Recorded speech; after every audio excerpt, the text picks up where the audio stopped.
Hey, hey, hey. Happy Wednesday. Come on in, pull up a chair. The Gaming Gang Dispatch is in the air.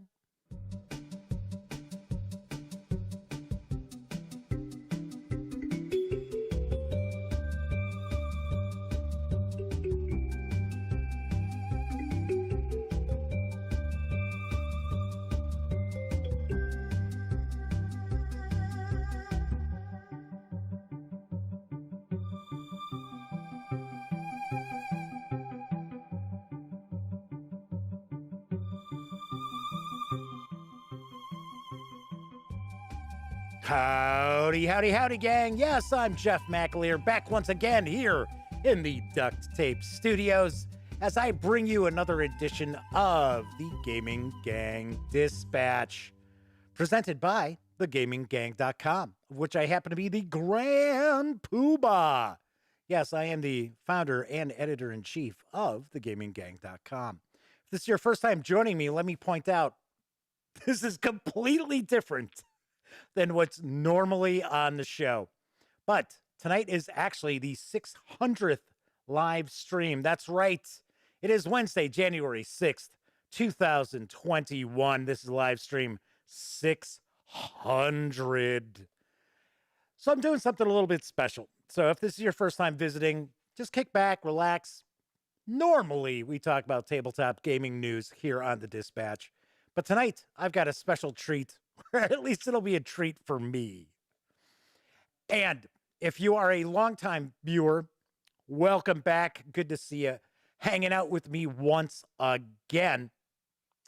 Do want to also mention that if you like this video, by all means, please give it a quick thumbs up. Subscribe to the Gaming Gang channel if you haven't already. And if you do subscribe, ding that bell, because it'll not only let you know when the Dispatch airs live right here Monday through Thursdays on YouTube, but I'll also let you know when I upload other videos as well, such as, I've got it buried here, my review of The Shores of Tripoli, which I gotta be honest, I would have actually had live and up by now if Washington, D.C. was not burning to the ground at the moment. So yes, I know I should have been working on that. But what can I tell you? In fact, the funny thing is, I almost did not do a show tonight. And then I thought, you know, it's a dark day in America, in my opinion. And it is a pretty sad day here in America. And I need some cheering up, damn it. So here we go. Anyway. So, of course, when you're not watching videos on the Gaming Gang channel, be sure to visit thegaminggang.com for all the latest in gaming news, reviews, and a whole lot more. Don't forget, get your geek on at thegaminggang.com. So, to celebrate my 600th live stream, I wanted to bring in my very best friend in the entire world, but they weren't available, so I had to go ahead and get Elliott Miller. I'm teasing, of course. Yes, founding member of the Gaming Gang, my best friend for 40 years. Oh, God, we're old. And, of course, he is the voice of E, which still occasionally shares some news in that about tabletop gaming. So, everybody in chat, who we've got quite a few people. I am going to say hello in just a moment. But first, everyone in chat say hello to Elliott Miller. Hey, hey, buddy, what's up? Hey, man. What's going on? Not too bad. So I see you busted out a Cubs hat as well, eh? I did, because, you know, it's the Cubs, man. And they're not going to be all that good anymore? Yeah, I know. That never stopped me before. I know. I was going to say the same thing. It's like I've been rooting for the Cubs since 1978, and they were, you know, a trash heap then. They were, you know, a dumpster fire for decades. So why would I stop rooting for the Cubs now? Exactly. All right, so I do want to point out we have first out the gate saying hello tonight in chat is John Vogel. Beat Cafe is here. Our good friend from high school. Elliott and I both went to high school with this gentleman, although I'm probably using that term loosely. Scott Weigel is here. Flaming Scott! Huron is one of our chat moderators. Flaming Huron is with us. Clint Gibson, good to see you, Clint. Who's this voice of E? I have no idea who. Oh, that's Elliott in chat. Oh, yeah. All right, who else do we got? We got Kevin Bertram has popped in as well. Kevin Bertram is, memory serves me right, and if I'm wrong, I'm going to look like a total doofus. Kevin is actually the designer of The Shores of Tripoli. So Kevin might be showing up to say, damn it, Jeff, why didn't you put that review up today?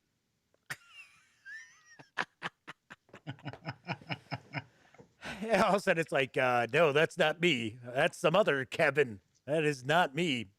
So Scott Weagle says, wait, I need to go grab my Cubs hat. I didn't get the memo. Oh, you All should right. know by now, Scott. Yeah.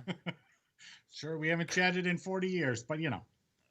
But can I tell you, it hasn't been that long. Kevin Bertrand says he's in D.C., so there was plenty of distraction this afternoon. Yeah, don't get us started. Please don't get us started. In fact, yeah, this is live stream 600. I have never had an adult beverage during a live stream until tonight. There you go. I am having some of my wife's wine because I ran out of beer.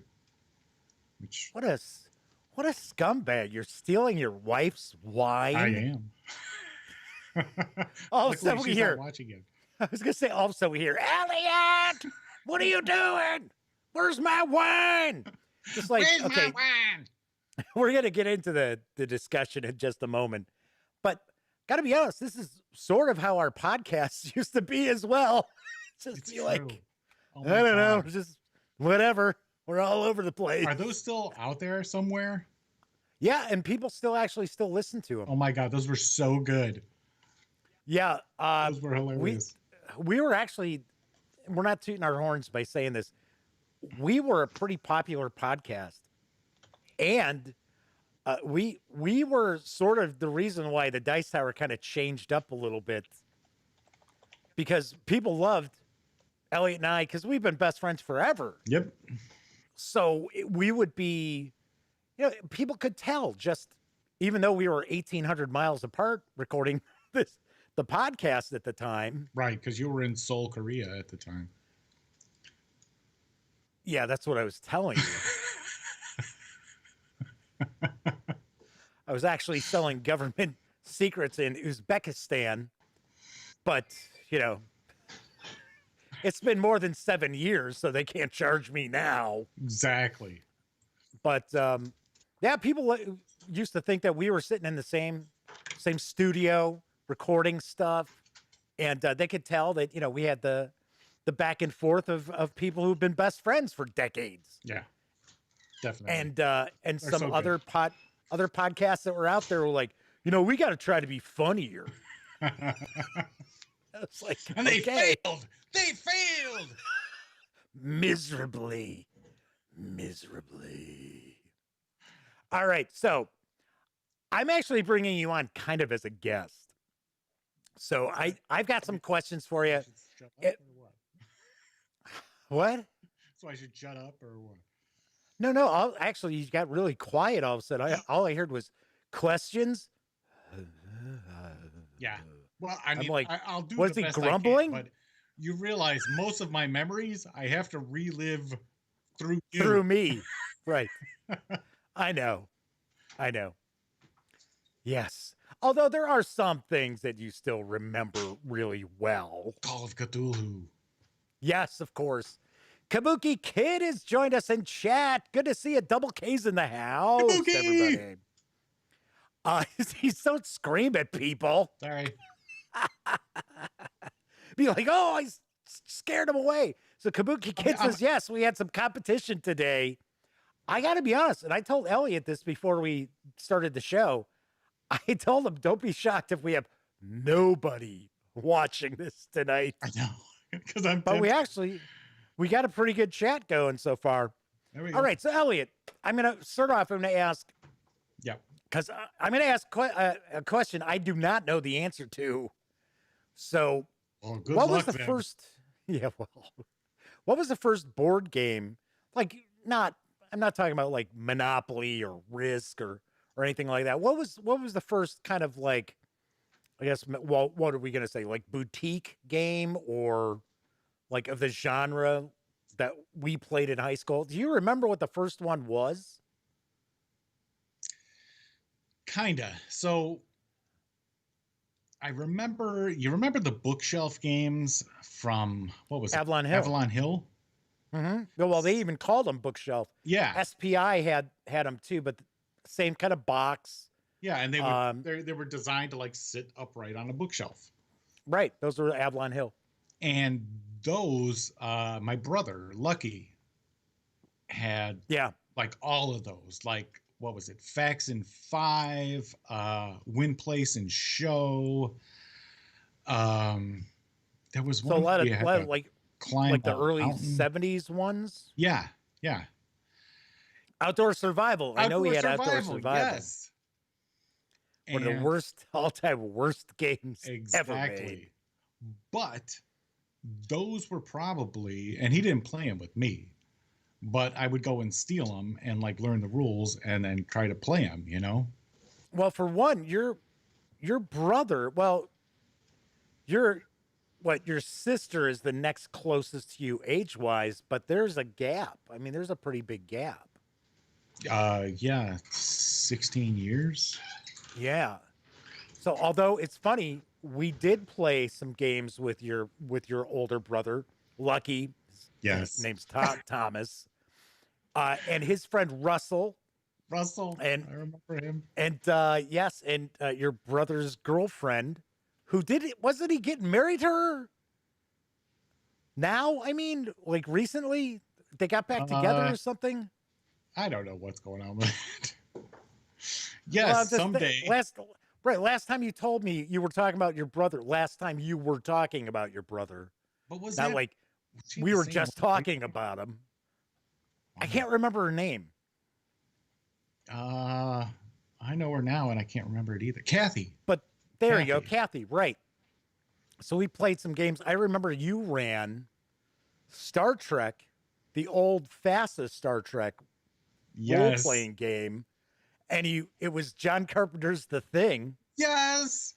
Oh and my Star Trek. God. That was so awesome. That was so fun. That was great. We had a blast, and then of course I was infected, so I had to try to like convince them to do stuff so I could infect them too. But then if I remember right, the end of the adventure, we were all cured because you weren't going to have that John Carpenter ending to a Star Trek adventure. Right. Exactly. No, definitely. Sorry, Bones, they all died. Ooh. Tactics 2, Feudal, Yeah, Stocks and Bonds. We did play Stocks. I did play Stocks and Bonds. Tactics 2, I didn't play until I got with you guys, right, like in high school. right. In high school, Yeah. I don't think I ever played like Stocks and Bonds or Facts and Five, anything like that. I know I played Win Place or Show, but I I had to still be honest. have that, man. I was going to say, I think that was Scott's copy because I know Scott, who is in chat with us. It's the only Scott I'm talking about probably tonight. I know Scott had a copy of it, and I almost positive that I remember that it was at his house that I played it Could be. I once, mostly just like remember once. Scott's in television. Scott was the only one out of us who had in television. Right. Well, I know I didn't have anything. Well, I had like a what Vic 20 and Commodore 64 and things like that, but I didn't have like one of those cool consoles. Well, I had the Atari 2600, but Yeah, I remember that was that. it. I remember that. And you played ET all the time. I don't know why. The I gotta best figure game out. ever made. I gotta figure out how to get out of this hole, dude. Dark Tower, Scott You mentions. still Yes, they have did. it? Oh my Well, God. they did a Kickstarter too for a new edition of Dark Tower from I believe it's Restoration Games. All right, so here's another question. All right. Do you remember like the small kind of like game day conventions we went to in the Chicago area? Oh, hell yeah. I mean, because that was almost Hell all we yeah. had, really. Because the bigger ones, there was maybe one or two back then. But the small ones, I mean, those were like monthly. And we would go to I don't remember those. monthly. Now I remember okay, now once I again, remember I mostly the one in Oak Park. Do you remember the one in Oak Park? of course we went well, it was they did a like a game weekend, like their Yeah. own little mini convention twice, and we went to both. And then they also did, I think it was every other Saturday, they had gaming. And I think we only went once or twice because the two times we went, we rolled up characters for some role playing games that we never ended up playing. And I remember one time we spent like 4 hours, a whole bunch of us, rolling up characters for FGU's Aftermath, which is a post apocalyptic role playing game. And it was I like, don't all remember right, that well, at all. next week we'll play this. And I remember the guy who was kind of the chief of it all. His name was John, and he was an older guy. He was probably in his mid 40s, and we were like 15, Right. 15, 16 years old. Here's one. Scott says Palatine. I was gonna say, do you remember it was the first game show we ever went to? And Jeez. Scott might be right. I think it was Palatine. It was sponsored by the Squadron Shop, which was a hobby shop. In fact, I think there were a few of them. I think there was one that was up in Michigan, but it was I think it was Elmhurst or something is where that was located, and they sponsored this game day, and it was at a hotel ballroom. And I know you went, Scott went because I think it was Scott's mom who drove us. Okay, that's believable. Yeah. And one of the games we played was Boot Hill.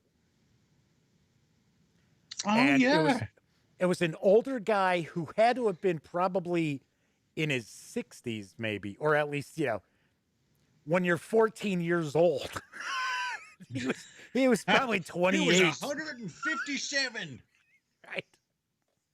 Right. He had like a wrinkle right here. Wrinkle. Like bam in his eye. He must have been 105. Anyway, and he ran this like awesome, it was like based on the movie Chisholm. I said Chisholm, not another word. Mind out of the gutter, man.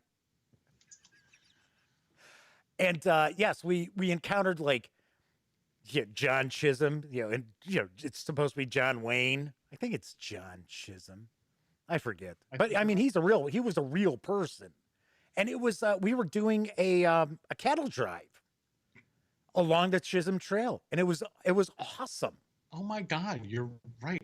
I have not thought of that ever. Since we walked out of the Right. place. But that was so fun because we would have to do all these rolls for Yeah, it moving was the just cattle all and stuff. Flaming Heron says, yes, it was John Chisholm. Thank you, Flaming Heron. Um, yeah, Oh yeah, Scott's mom drove us in her van. That's right. there we go. Right. Like I said, I was almost positive. Is that the one in Palatine, Scott, that you were kind of referencing there? I was kind of curious.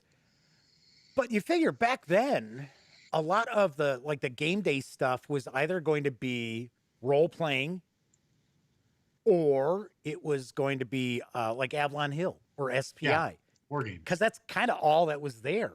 Yeah, I mean, maybe Traveler, so or Gamma World. I mean, at that point in time, say 81, it's not like there were tons of role playing games that were out there, and some of them that were out there we weren't aware of at all, like Tunnels and Trolls.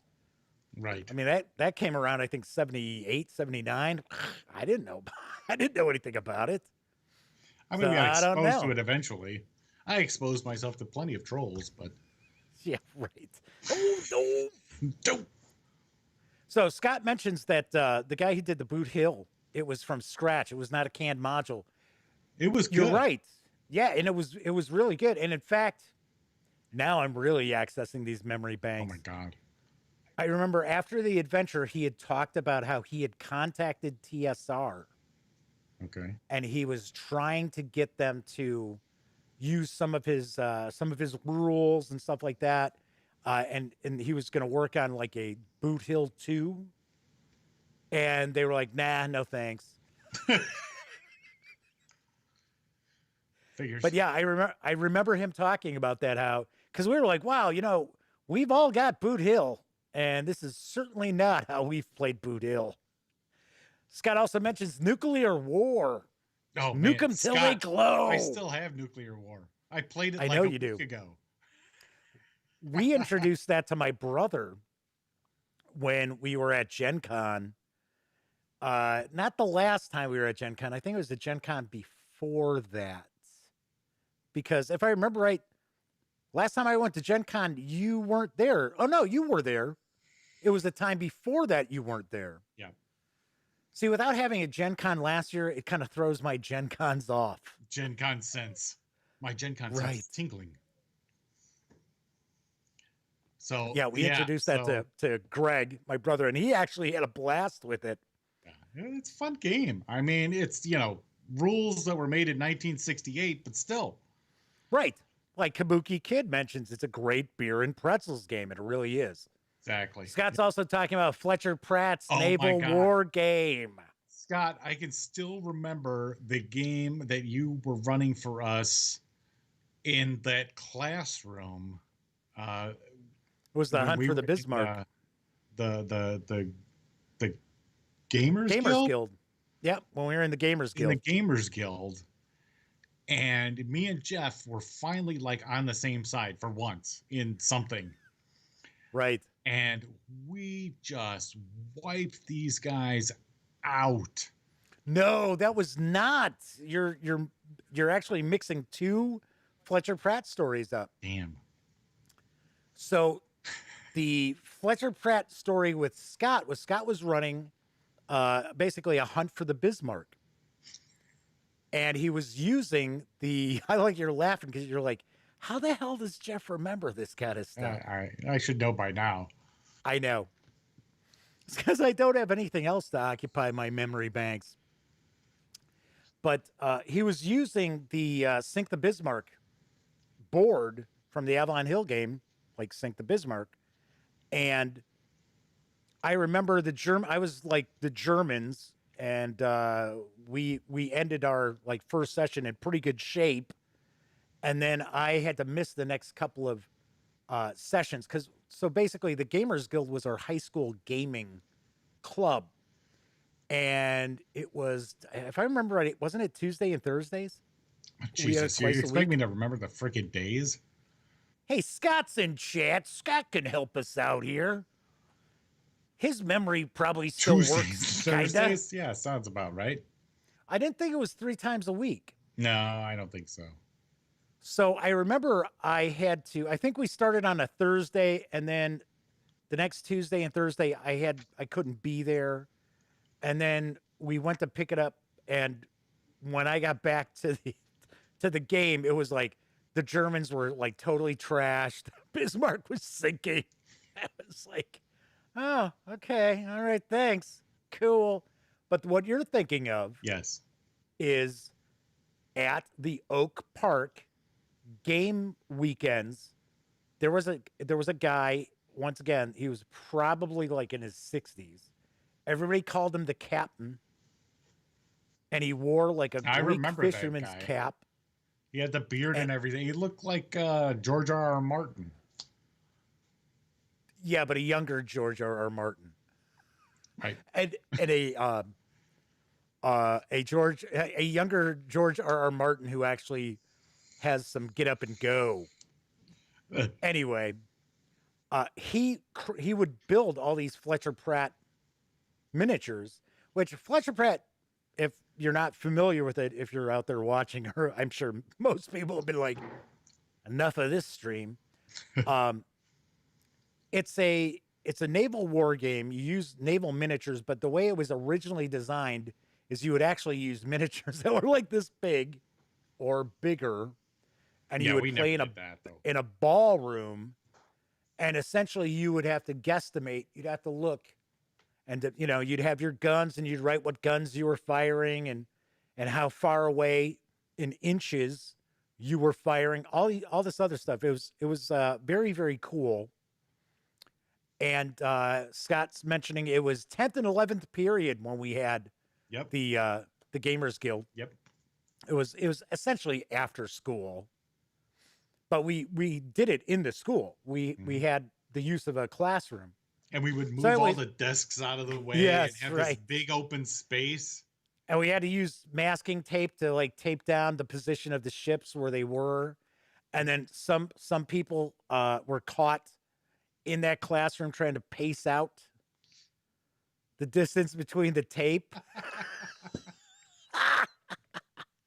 So anyway, so Scott mentions they were balsa wood ships. Yes, this guy, the captain, he made these balsa wood ships. They were, you know, like what about 1/1200 scale, something like that, 2400 scale. I think they were 2400 scale. And it was all like World War I or Dreadnought era, pre-Dreadnoughts.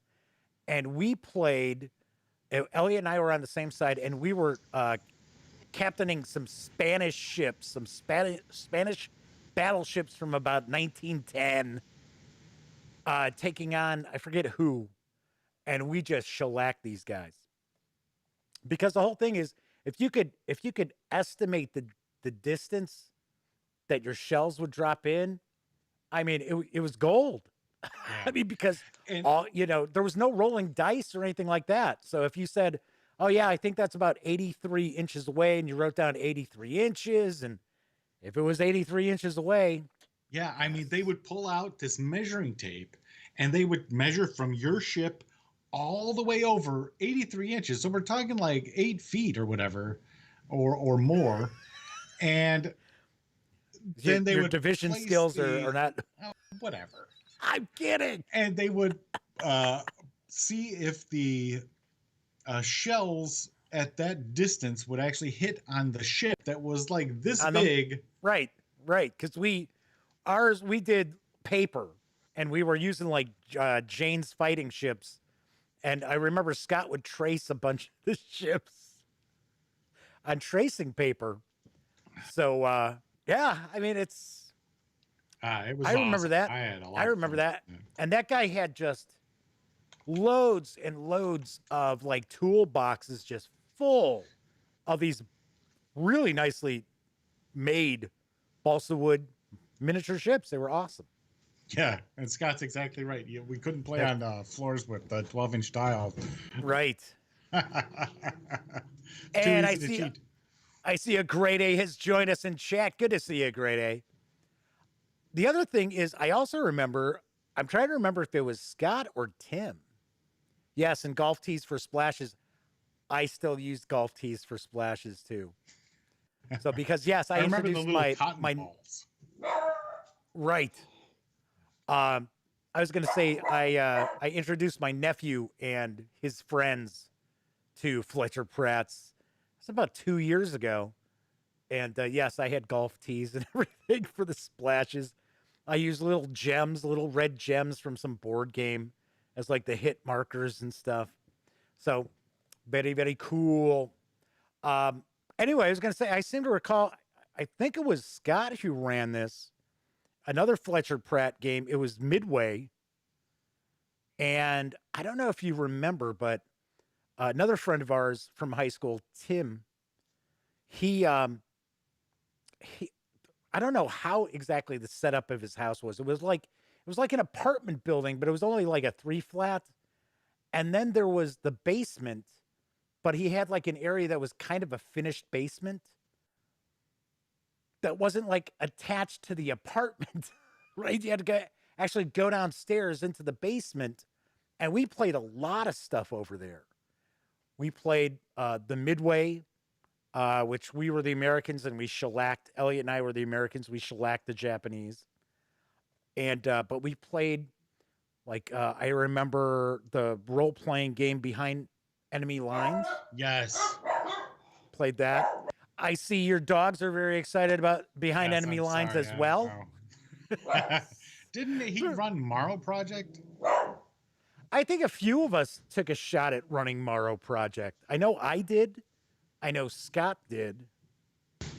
There you go. Scott says Battle of Midway, the whole line of battle.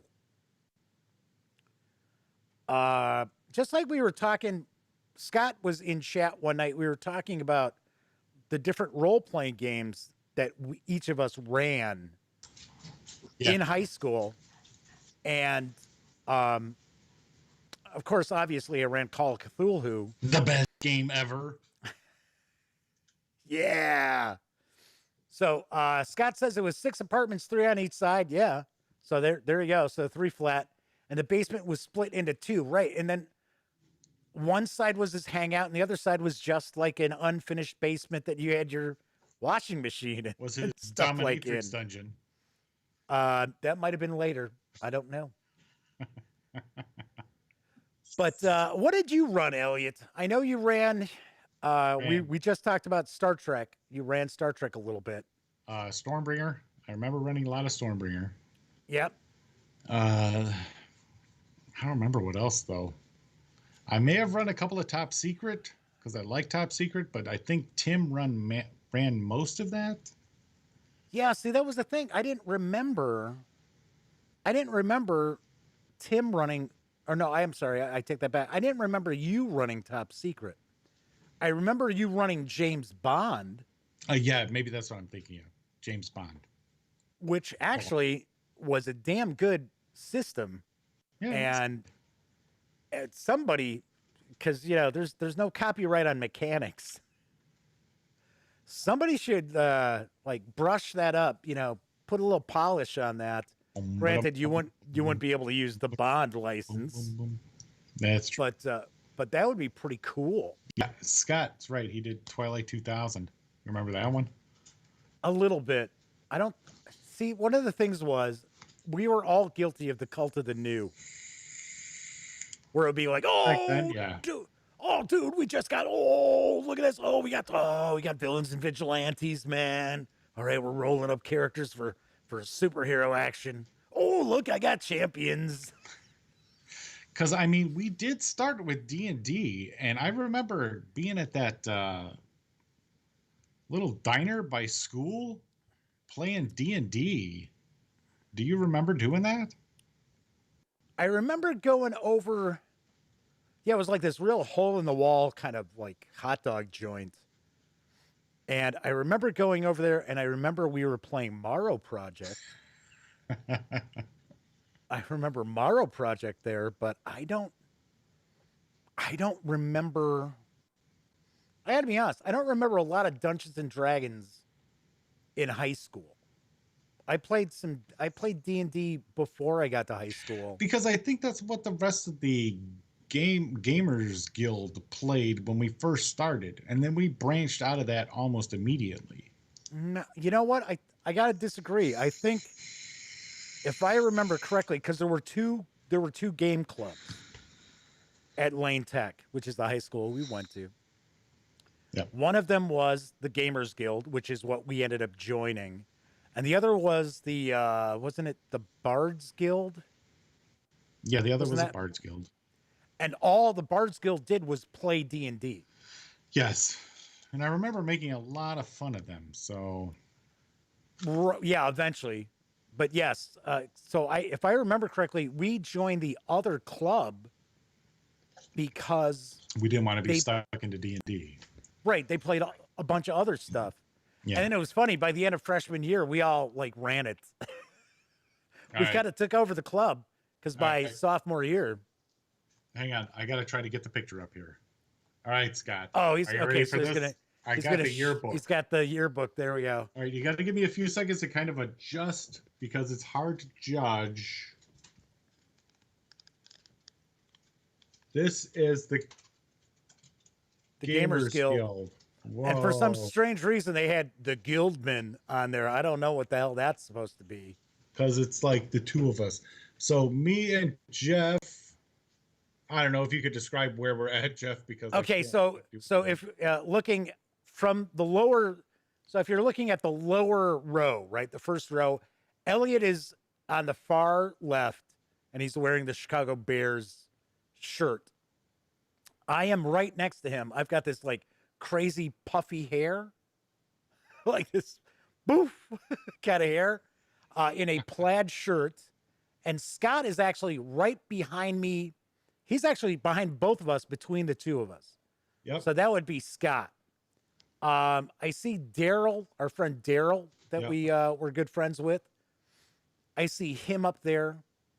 So, right. And Scott says, yeah, we ended up taking over the Gamers Guild. Yeah, I remember I was president one year. Scott was president one year. I think even the first year we had like, I know if I remember, I thought Elliott was like treasurer. I was secretary treasurer. Yeah. So Elliott got to take care of our $25 a year that we got from the Woo! school Yeah. that he pocketed. Yeah, Scott said we tried Traveler, gave that up when everybody dies at character creation. Yep. We played into Roll Master. Scott was a big Roll Master like guy. Arms law, claw law. Spell Law. Yep. And it was funny because it had a cool factor like Scott mentions. But then when you tried to actually put it into like use, it was like, damn, gotta roll more dice? More dice. More All right. dice. I got one for you. All right, now hold on. We do have a question in chat. So Okay. will you remember this? Will you remember what you No. were going to ask Yeah, probably. after you got all potty mouthed? Oh, shit. Well, there goes monetizing this video. That's right. Man, I was going to have thousands of views. I was going to make like 11 or 12 cents on this. And you just ruined it for everybody. Fucking asshole. Sorry about the F-bomb, everybody. Anyway, will you remember the question? Because we have people in chat. I don't want them to Go think ahead, that we're go. ignoring them. So a grade A asks, is there a role-playing game session that we were all together that we would all remember the most? No. All of us? I don't know. There you go. There's the answer. No. Sorry. Because I All of us- remember most with Scott was playing Fletcher's. But Well, with like me and you, I mostly remember Call of Cthulhu, but Scott didn't really play a lot of Call of Cthulhu. no. In fact, It was mostly Daryl. and I don't even remember Daryl being in that many Call of Cthulhu adventures. No, maybe Pete. I remember Pete being in some. But it was mainly another friend of mine who did not go to high school with us, Ed Ruprecht, and your nephew, Elliott. So your nephew, Paul. Oh, I've heard of him. Right. Those were the main Call of Cthulhu players. Yep. With all of us, I would say probably, if we're talking like Elliott, Scott, and myself, probably the Boot Hill adventure is the one that I have the fondest memories of, that we were all like players. Yeah, that was definitely a lot of fun. Yeah. Yeah, it That was a had to cool been game. it had to been great because it's been on your mind ever since, Elliott. Now that I'm thinking of it 40 years later, it was great. It was awesome. Let me adjust my rose-colored glasses for a moment there. Thank you. Thank you very much. I can see that nostalgia so much better. Oh, hey, speaking of nostalgia, real quick. Sorry, grade A, if that wasn't like a fantastic answer, but I got to be honest, I don't remember. I don't remember the three of us having an opportunity to all be players in the same game. There may have. I remember that the stupid tournament, the D&D tournament that was at one of the game days that was in Oak Park. I think I know which one you're talking about. And it was like a girl and her brother, and they were, they were like Yes. our age. And in fact, I think the brother who was running one of them was younger than us. And the whole thing was there was like a time limitation, and there was supposed to be some sort of a prize. And I know that the group I was with, and I think Scott was one Scott of was them. in yours. Yeah, I was gonna say I was Tim by may have been myself. with some other people, right? That you didn't know. Yeah. And the kid kept having to leave the room to go ask his sister about whatever that was Dungeons and Dragons. Yep. To ask her questions about the adventure, and there was a time limit, and we would sit there and be waiting for him to come back. And then, if I remember correctly, it all revolved around a riddle. Yep. And The answer was blood. I you remember knew that. you knew the answer, and Yes. people only had an opportunity to. You could only have one answer, if I remember Yes. right. Because I don't think we even got there. Scott says they did not. Scott said he didn't play. Oh, you didn't play? Okay. Somebody, maybe it was Tim, maybe it was Daryl. It might have been Tim. Yeah. So the people you were playing with, you said, I know what it is, right? You were like, hey, I know the answer, everybody. And what did they do? Yeah. They ignored me because they were like mid-20s, you know? And here I was what, like 15 or whatever?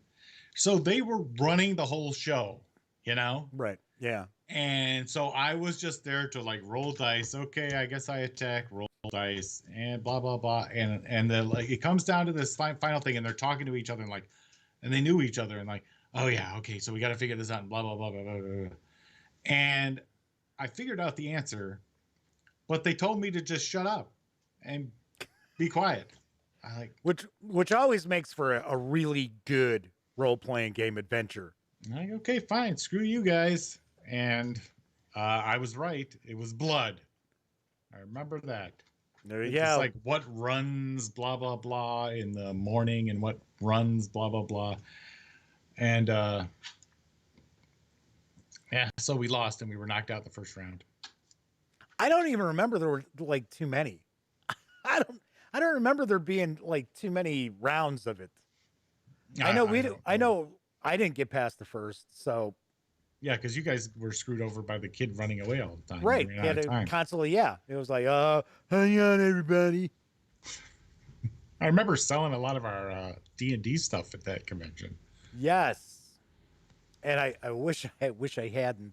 Yeah, well, you know. Hey, speaking of Needed money D&D, back then. speaking of nostalgia, ta-da! Oh, awesome! Yeah, it's actually in pretty damn nice shape. So, yeah, it looks nice. And of course, I am like 0 for 3 on buying used stuff on Amazon because I got the player's handbook today that was advertised as the original player's handbook with that iconic artwork on it. And I'll be damned if it's not the Jeff Easley art on the cover. I was like, seriously, this is the third seller on Amazon selling something used that it's not what they claim it to be. I'm pissed. Yeah. It's like, how does Amazon allow that? And it's not like these are just, it's, you know, I could see if it was eBay, but now funny eBay's thing is, better because you can see the actual pictures. I got this on eBay. This is where I got this one. Oh, there you well, go.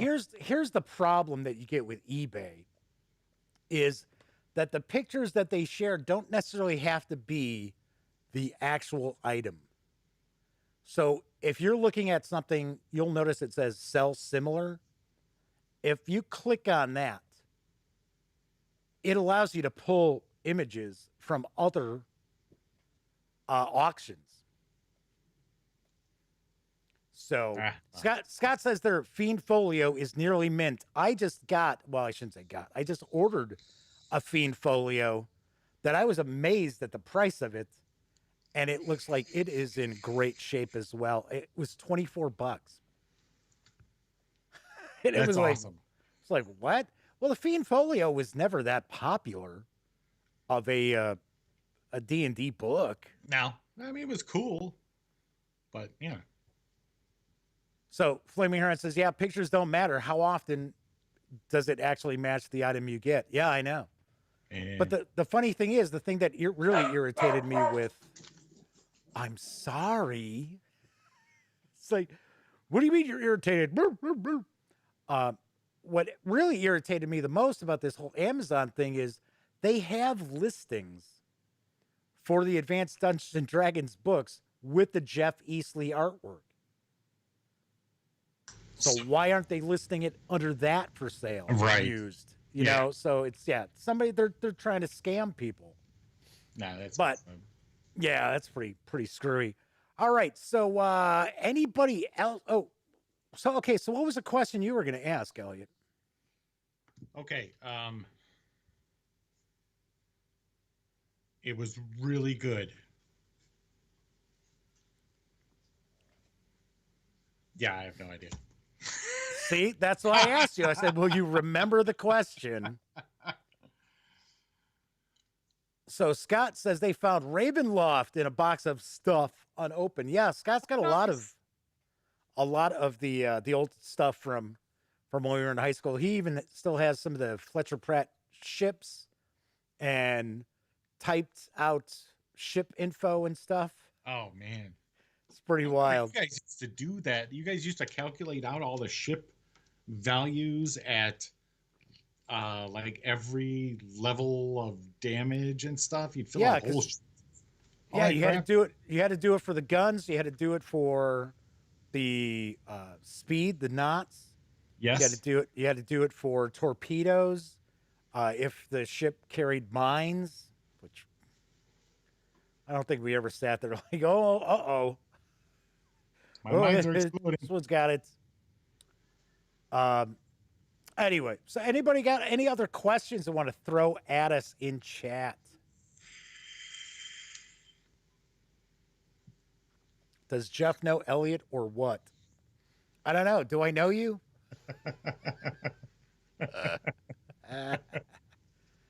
So Scott says they wish that some of the original stuff had never gotten taken out of shrink. Oh, I'm sorry. That was Flaming Huron said that.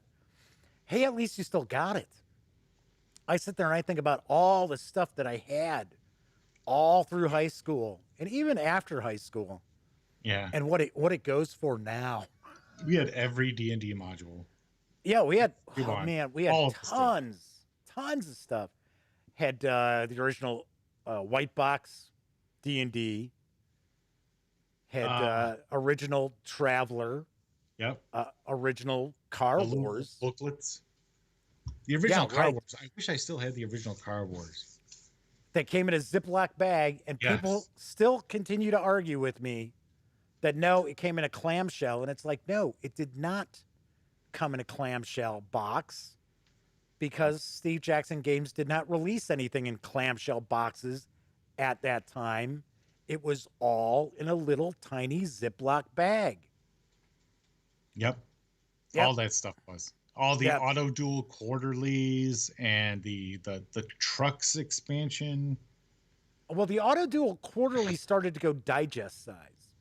Those were digest size. But originally, I still have a couple of that were just in the Ziploc? Ziplocs, which we got at where? Gamers Paradise.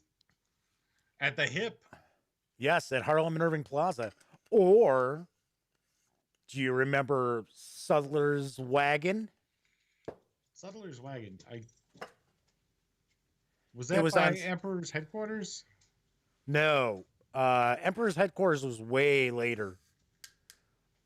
Sutler's Wagon was on Central between Belmont and Diversey. So it wasn't far from the Will Rogers. Right. In fact, it was right down. If you walk down, so that was on Belmont. Yeah. So do you also remember how there was that science fiction bookstore that was right there by the Will Rogers too? Yes. I think that was the Stars Are Destination. I think you were the one who took me there for the first time. Yeah, because I used to go there and pick up the Doctor Who Target books. The novelizations of the Doctor Who. Scott still has all the Car Wars stuff. Dude. That's pretty cool. That's awesome. See, that was another game that we played. We tried to play a bit, but my problem with Kabuki car. did too. Sorry. Oh, I was gonna say my problem with Car Wars has always been that you play for 5 hours and in game time, 30 seconds have passed. Still, we had fun playing Car Wars. You know what we had fun doing? We had fun building. We had fun designing stuff. We had fun creating. It was now I'm not saying we didn't have fun playing, but I think we had way more fun sitting Well, there that was always designing fun. stuff and okay, so all right, so I got this much power from this power plant. I can do this and okay, all right. All right, what was the game where we were the chariot racers? My gosh, seriously, you don't remember Circus Maximus? Circus Maximus. Now, Scott, I know you played Circus Maximus. Yeah, it was his game. It was his issue of the Dragon, or not the Dragon, the General magazine that had like the extra rules in it that actually made it game. a much more fun game.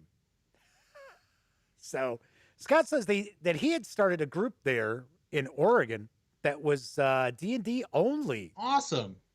Scott, I started running D&D again for like my kids within the past year. Just cuz, you know. Because what else are you gonna do? Well, What else am I gonna do? they asked you, if Yes, I they remember did. correctly. So yes, well, you'd run stuff before.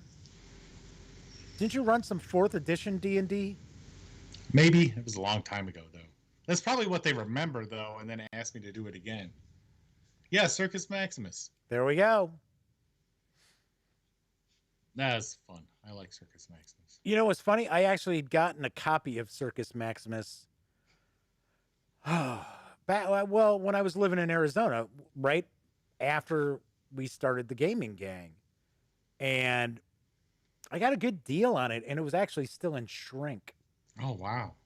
But of course, I opened it up anyway. And I got to be honest, it had not aged well. Neither had Gunslinger, which was another Avalon Hill game I that remember Gunslinger. I had really kind of looked back on and was like, oh wow, I remember that being a really good game. I got that, and paid actually a pretty penny for it because it was in really good shape. And it was another game that just had not aged well at all. So of course, both of those I sold. I made a couple of bucks, but I was like, eh. So, so Flaming Heron's curious. Do most of the role-playing games that we run feature all our own content? I will say my answer is no. It was so much easier to run modules. But I think you and Scott probably ran your own content more than anybody else.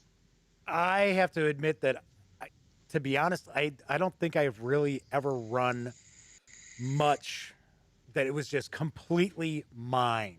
Okay, all right, I'll give you that. But we would play the damn things, and you would go off on some freaking tangent that had nothing to do with not tangent, but take us on a completely different adventure that you made up out of your head while we were playing the adventure that had nothing to do with what was going on. However, you roped it all back in together by the time we were done playing. So you would just make up whole adventures while we were playing the game. Right. So, I mean, in that sense, yeah. We did have our own adventures. So the funny thing is, and we've talked about this before, because Elliott remembers, I think one of your highlights, role-playing game-wise, is Massive Nyarlathotep. Yes. That I ran, and it was like, I don't know, 6 months, maybe longer. It was a long time. Tootron. Right. And I was going to say, the thing is, we used to, and in fact, even today, to this day, our gaming sessions tend to be longer than most people. Like most people nowadays, if they're playing a role-playing game, it's like 3 hours and that's starting to push it, we would be like, okay, so we've been playing this for 12 hours. Let's run over to the hot dog place that's like a half hour away that's still open at 3 o'clock in the morning. And we'll grab something to eat, bring it back, and then we'll play until like 8 in the morning. Yeah. And that would be, we'd have school the next day, man. Not well, sometimes, but if I remember correctly, I think most of that Was on the weekend.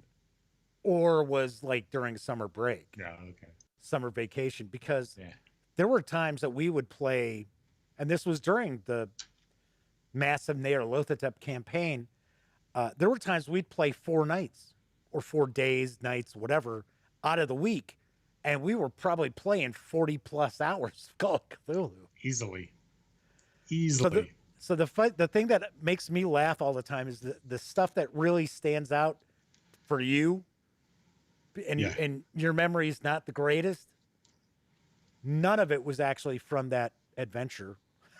It was all stuff I just made up on the fly. Right. It was Mike McCormick It's the resurrecting zombie, from the dead right? because he slipped and fell onto the spike of a fence, and he was hanging there. And I was like, "Oh, well, we gotta get Mike off of there." And everybody else was like, "No, leave him there. He's dead, man. Let's What do you go." mean? And so we left him there. Yes. And A very famous line from Elliott's nephew. So essentially, what they're doing is pouring rain, and it's early in the campaign, and they're trying to break into this mansion in New York, which they already tried to sneak into during a party that didn't work. And so it's pouring rain, and they're trying to climb over this fence, which is like the old style cemetery fence where they've got like the spikes at the ends. And yeah, so the one NPC that they're with slips and impales himself on the fence. And I'll never forget. I'm like role playing Mike McCormick, which was actually the name of somebody we went to school with. I just used them as an NPC name. He reaches out and he's like clutching onto Elliott, and he's like, ah. And I was actually doing that to Elliott. I'm like, yep.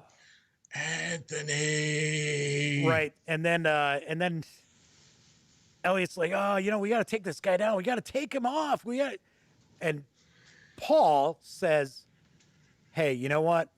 I feel sorry for the guy, but he's dead. But he's dead. Let's go. Scott says it was Mike. Leave him there. The funny thing is now I have not seen Mike in 38 years probably. I heard he's as grumpy now as he ever was. I think Tim Phelan posted a picture, and I think Mike was there, and somebody had commented because he had kind of a scowl. And I said, "Oh yeah, there's Mike and his scowl." Grumpy cat. So anyway, real quick, because we are coming up on the hour, and I know you've got a lot of things to do, Elliott. I do. I was gonna sit, Scratch myself. Do you need to go get more wine real quick? I do. All right, zip out real quick, and I will tell the story of what happened with Mike here. All right, I'll be right So back. yes, so Scott points out Mike was mostly a strategy game guy, not really role playing. And my God, did he just like knock his chair over as he was leaving? How much wine has he been drinking? So anyway, so what basically happens is they go and they break into the mansion, and they're getting the books out of the safe, and all of a sudden somebody hears them downstairs, and Elliott tells his nephew's character, run, get out of here, go, go, go. So he takes off. And of course, I like to run Call of Cthulhu where the player characters, if they know magic, they don't necessarily know what it does. They sort of have an idea. Maybe. So he casts this spell on this guy, this thug, this kind of goon who comes into the room, and he just kind of warps this guy. The guy kind of melts. And of course, Elliott freaks out and sanity loss. So what I used to do is I used to actually have if the players split up, then I would have them split up. So I would have whoever was doing something, I'd role play with them for about 10 minutes. After I sent the other players out of the room, then I'd bring the other players back in, send somebody else out, and um and would go from there. So a lot of times they didn't know what was going on with the other characters. So anyway, so Paul gets back to the fence. The corpse isn't there anymore. He's like, okay, I don't know. He scrambles back over.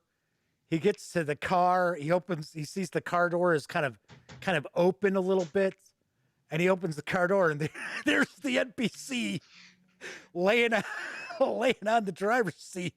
His guts are all hanging out. And now he's dead. So Elliott's character gets back and Paul's character can see that he's pretty shaken up. So he's like, don't look in the car. He's like, what? He's like, don't look in the car. Just wait. And of course, it's pouring rain and everything. So Paul's character drags the body out of the car, throws it into the ditch, and says, okay, let's go.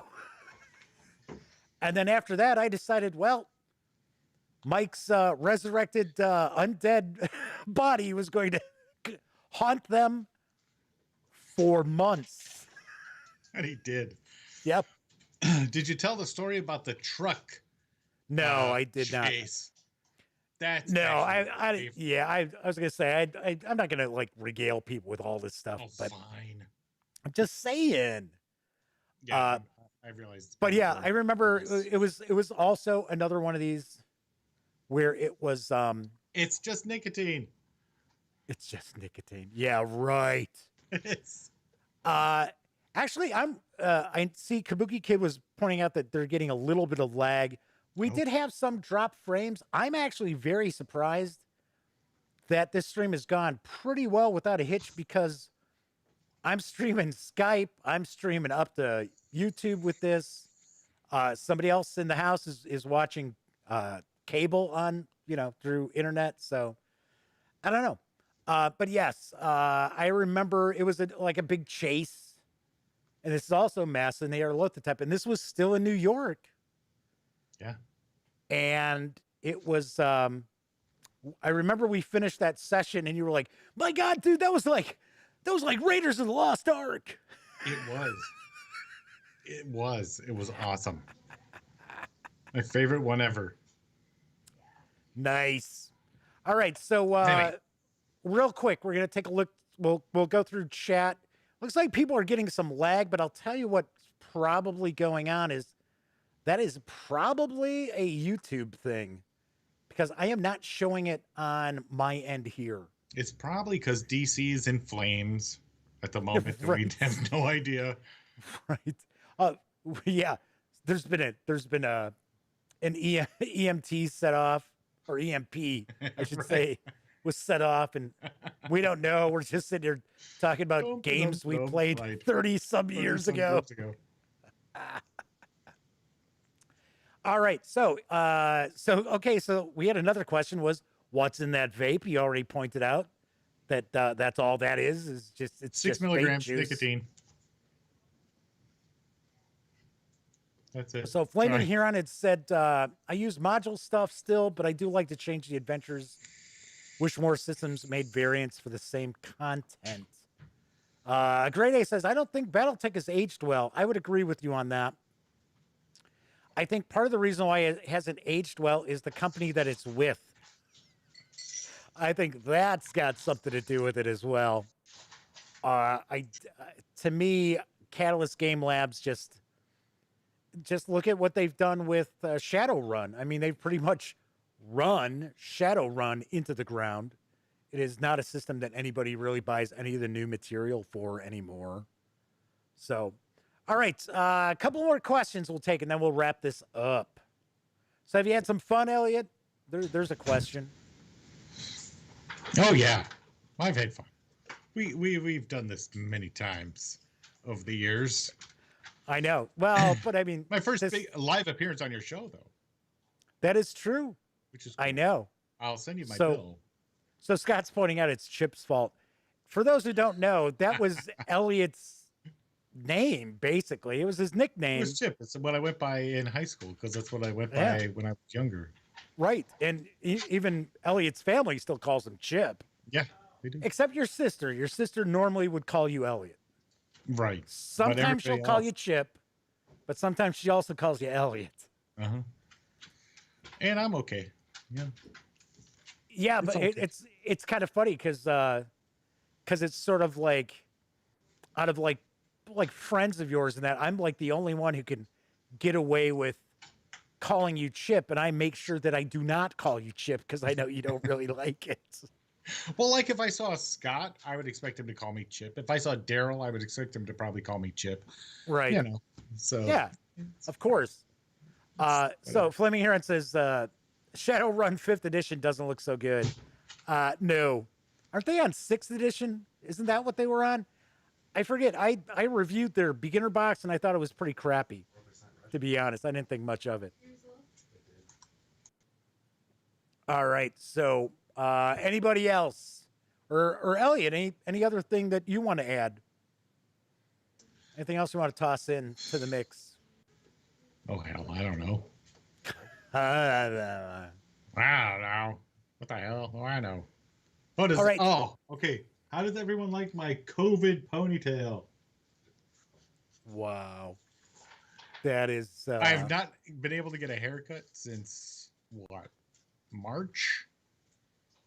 Almost a year. Yeah. Yeah. I had some crap going, but what I did is I just did my buzz.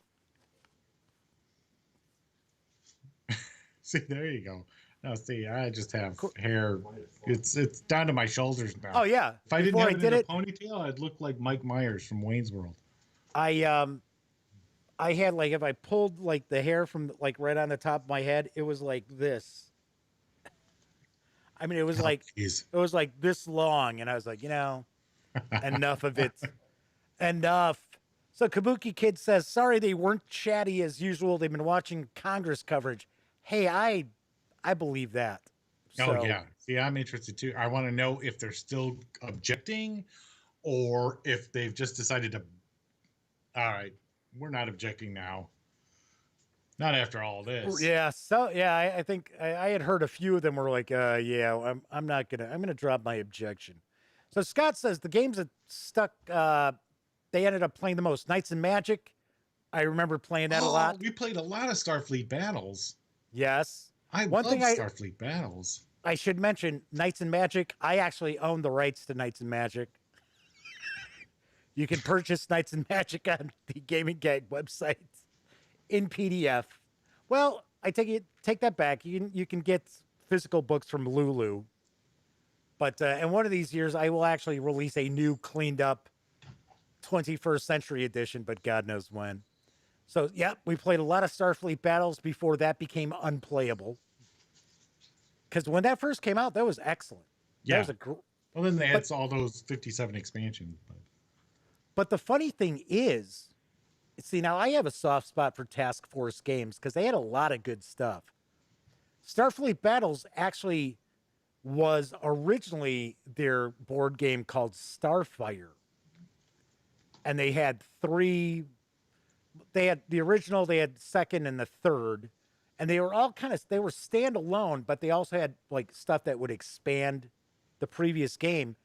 And it was essentially kind of the same exact thing as Starfleet Battles without Starfleet and without the little, like, remember you had the kind of layout of the ship and you'd mark off the shields and stuff like that. Oh yeah. Yeah. That was one of my favorite parts. So with Starfire, your stats were actually like, you'd have like S, S, S, A, G, and it'd be like shield, armor, gun, armor, engine, and you would actually be marking it up, and it would be like left and right. Or I guess I should say left and right for those out there watching, right? So why doesn't Jeff get a ponytail? Because I do not like long hair, and I definitely don't look good in long hair. So, yep, Call of Cthulhu, Twilight 2000. So a great Ace of ass, Aces. We played a lot of tons of Aces Ace of Aces. in study hall. Yes. Oh, I remember what I was going to talk about. All right. Do you remember the game where we were all like assassins? Yeah, And killer. we had to go through high school and shoot Yes. each other with squirt guns and stuff. Right. Or you could throw water balloons at each other. Yes. Yes, I've talked about this before. It was called Killer from Okay. Steve Jackson Games. Back when I actually had a love affair with Steve Jackson Games, unlike now. It's more hate relationship with Steve Jackson Games. But yes. So it was basically you broke up into teams and you had squirt guns. And if you squirted the other person, they were out. And it was basically you were trying to take the other team out. But the thing was, you could recruit people to your team that the other team didn't know was on your team. So you might be walking along and all of a sudden somebody you had no idea who they were might throw a water balloon and hit you with it. And you'd be like, who the hell was that? And you were out. And we were doing this in high school where it was Right. completely forbidden to do this kind of stuff. Well, I got dragged in. Somebody else got dragged in with me. It might have been Daryl. But I got dragged in to the dean's office, whatever the hell he called him. And I was told to knock it off or they were going to expel me. I remember Scott shooting me in the lunchroom as I was walking with my tray towards the table, and he like popped out from behind this really tall dude. Like, cause Scott was like 3 feet tall. Oh, listen to this. And he Listen popped out to behind this. him and shot me right in the face. I was like, no. It was pretty funny. He still has that game too. Jesus, Scott. Man, you got He's got a lot. He's got a lot of the awesome. stuff I from wish back I in the still day. had all my stuff. So, so like Scott says, Elliott's on TV on today. I turned off TV. So yes, Ace of Aces. We played a lot of Ace of Aces. There was remember they had. It was along the same lines. It was similar, but it was like combat. Yeah, see, Scott says it's killer. And then they changed the name of it. They changed it to Assassin. It was sort of like Ace of Aces where you were like, okay, I'm plotting my move, but it was combat. And I want to say for some strange reason, the name Different Worlds is popping in my head, but I know that wasn't the name of it. But they would have like Barbarian, Warrior, Skeleton Warrior, stuff like that. So, oh, geez. I remember that game. Just like remember, I want to say Nova, who did Ace of Aces. Yeah. They also came out with that gunfighter game. Yes, I remember the gunfighter one. Yep. Yep. Yeah, we played the hell out of Ace of Aces. We all had copies, and they were all like, by the time we stopped playing, they were falling apart. Yep, I still have the original ones too. You know, the funny thing is, the advanced game to that was actually really good. It was like it added a lot to it, and then you had almost like a campaign game to it, and you had different pilots, and we would keep track of all that crap. Oh, I know we did. All right, so longer show than usual. So Flaming Heron says, I haven't gotten the love for Car Wars, but I still remember running and playing GURPS fondly because of the characters and setting I ran using it. You know what? I think I have an appreciation for Car Wars because I remember seeing Death Race 2000 on WGN one time. I want to say that was before Star Wars came out. And I was like, whoa. And then when we got a VCR, I saw the actual unedited Death Race 2000. And I was like, wow. Let's tell the story about being at Pete Bonifetti's and watching Mad Max. We're not gonna get into that. Are you talking about like his pirate box that he had? Yep, in his basement. Yes. Yeah. Yeah, but that was that was back when cable was like, oh my gosh, you had to be rich to have cable because you had a satellite. Most people had a satellite dish to pick up HBO. And in Chicago, and I'm sure in other major metropolitan areas, they had this like pay over the air. So we had on TV, and then we had, I think it was Spectravision, Yeah, because there were two. I remember on TV. And you could get pirate boxes, but the thing was you couldn't get sound. So the pirate box actually had a speaker. Do you remember this? So people would build these pirate boxes that had a speaker. So the sound from the pirate box from your TV came through this speaker. It was like,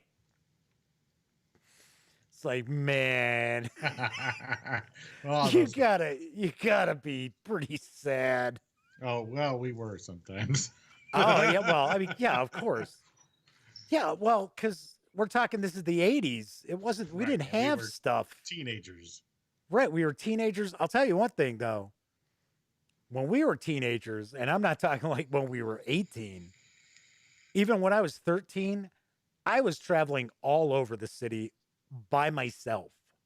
Oh yeah, And yeah, I know me you too. did the same. And now people are like, "Oh my gosh, my 15-year-old son, I can't let my 15-year-old son take a public transportation."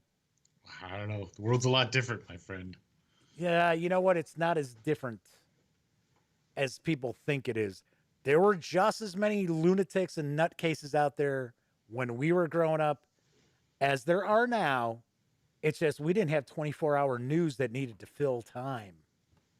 So if there was some crazy kid killer in Ohio, we didn't know about it. Nowadays, it'd be all over. It'd be like all over CNN 24 hours a day. It's true. Trump Yep. kills kids. Hey, hey, Oh, sorry. no politics, my friend. Politics. That's right. I tell you, you and I talked about enough about this today. So, all right, Oh, we're gonna take care I of the last completed all the questions. missions in B-17, and I still own B-17. I loved it. See, now that is a game I did pick up, and after having not had it for years and years, and unfortunately, the edition I got off of eBay was not complete, even though it was supposed to have been complete. I was like, yeah, forget it. All right. So, ever played Metamorphosis Alpha? I have not. I have read it. I am familiar with it. I like James Ward's stuff, but no, I never played Metamorphosis Alpha, which if I remember correctly, I think that is considered to be the first science fiction role playing game. Yes, the old cuts of Mad Max with a bad dubbing. Yeah. Yes. Not only was it bad dubbing, but if you were watching it on a pirate on TV box, then it wasn't just bad dubbing, it was out of sync. So Fleming Heron says there was a time you weren't so concerned with locking your doors either. Yes, I agree. Scott asks, who ran Stormhaven? Do you mean Stormbringer? The Elric of I don't remember Melniboné? Stormhaven. Yeah, Stormhaven doesn't ring a bell. Stormbringer was Elliott. Yeah.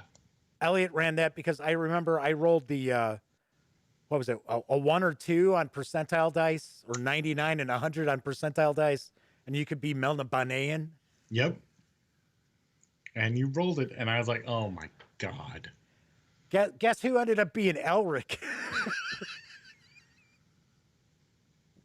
Yep. And I was All a right. terrible DM, and I tried my best to kill you. He You always came was. out.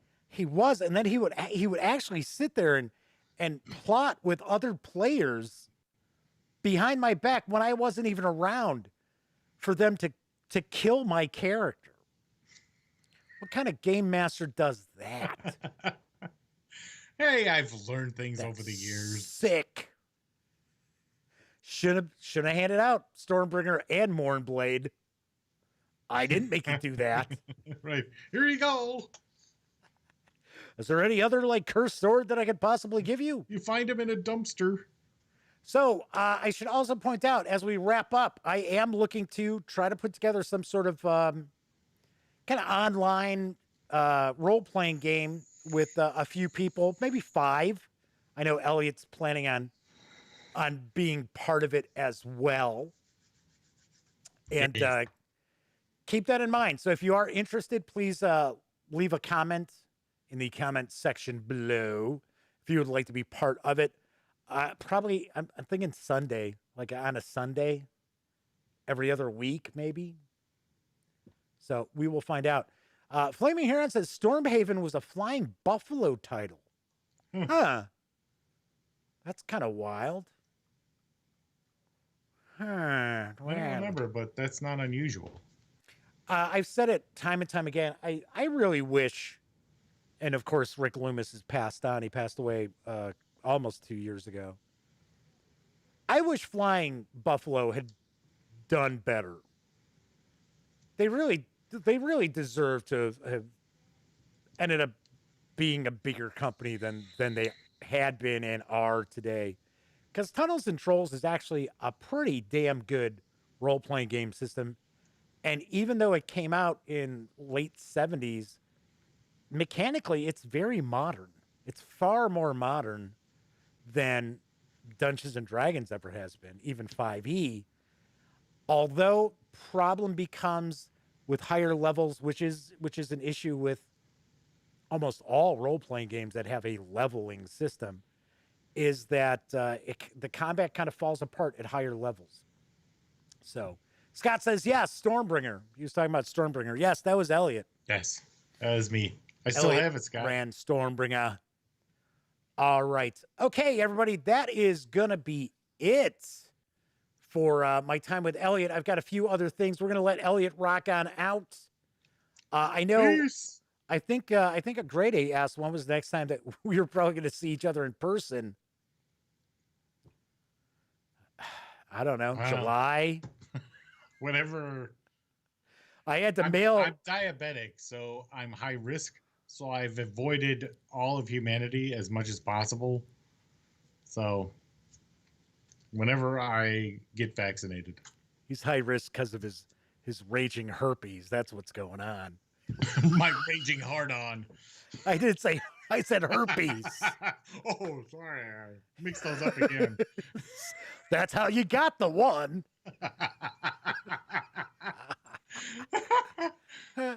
So I guess Scott's looking to try to get in Fantasy Grounds to work. Tell you what you should check out is the Foundry. Because I've actually looked at both. And Fantasy Grounds is pretty cool. I like Fantasy Grounds. I definitely use you roll 20. Roll 20. Yeah. A lot. Because it was just easier. Foundry's got a lot to it, and Foundry, the cool thing about Foundry, which I'm still getting used to, it's going to be a long time before I'm ready to run something through it. But the other players, all they got to do is they actually join a browser. They play in a browser window. They don't have to be downloading a bunch of stuff or anything like that. They don't have to have copies of the program or anything. They just, as the person who owns Foundry, the copy of Foundry, you actually kind of set up your own little server from the play on. So that's kind of cool. Yeah. But hey, it doesn't matter. I mean, I would sit there and I'd play like just through Skype if we could. Yeah. You know, that's all we need, really. Get like a die rolling app. All right. Anyway, Elliott, my friend, thank you so much for hanging out with me. I love you, man. Love you, man. Be sure to say hello to the family. Good chatting. And I don't know, maybe we'll bring you on again sometime in the future, seeing that if it weren't for you, the gaming gang wouldn't exist. So I don't know. I'm going to cry. Well, you're the guy who said, hey, you really should listen to this show about games. It's called The Dice Tower. And I listened. I said, yeah, it's pretty good. But you know what? I think you and I could do better. That's how we got started. That's right. There you go. All right. So Flaming Heron says they've used both Fantasy Grounds and Roll20, and they have their pros and cons, but he prefers Fantasy Grounds. Yeah, Sweet. All right. All right, Mr. Miller, I will probably talk to you I'll probably talk to you tomorrow or Friday, something like that. Cool, man. All right, Good night, I'm going to everybody. wrap up the show. So long. So there you have my best friend, Elliott Miller, hanging out with me tonight. So did want to also mention before, as I wrap up, there are still 2 contests going on for January. If I can get 4,000 subscribers to the YouTube channel by January 31st, I'm giving away a brand new copy of Next War Korea from GMT Games. Yes, yes, yes. So that's 4,000 new 4,000 subscribers, not 4,000 new subscribers. And of course, to get into running, all you got to do is A, be a subscriber, and B, comment on any of the videos between now and January 31st. Please be nice. It's like I'm not giving away stuff to people who have a nasty comment. Also, if I can hit 5,000 subscribers by January 31st, I'm going to give away a set of first edition Dungeons and Dragons core rules with the Jeff Easley artwork. Yes, I figure, well, I've gotten them. I've gotten them from Amazon. Might as well do a contest for them. So that is 5,000 subscribers by January 31st. Yeah, I know it's kind of a pipe dream, but yeah, no, Flaming Around's like 3.8K now. Yes, I know we are 200 subscribers away from the Next War Korea giveaway, which, you know what? It's not that far off. And of course, like I said, you can get on board same exact way. Just be a subscriber and comment on a video before January 31st. All right. And of course, if you like this video, be sure to give it a quick thumbs up. Subscribe to the Gaming Gang channel if you haven't already. And if you subscribe, ding that bell. So it'll not only let you know when the dispatch airs live Monday through Thursday nights right here on YouTube, it'll also tell you when I upload other videos, such as my review of The Shores of Tripoli, which will be up later tonight. So stay tuned. And of course, when you are not watching videos on the Gaming Gang channel, be sure to visit thegaminggang.com for all latest in gaming news, reviews, and a whole lot more. Get your geek on at thegaminggang.com. Everybody, enjoy the rest of your Wednesday night or Thursday or whatever it happens to be. If you watched live and hung out for episode 600 with my best friend, Elliott Miller, thank you very much for taking part. Hopefully it was good for a chuckle or two. Of course, tomorrow I will be back to the usual news. But if you did not have a chance to watch live, I definitely appreciate anybody taking time out, even if you're watching on Memorex. So, as I always wrap up all of my videos during this never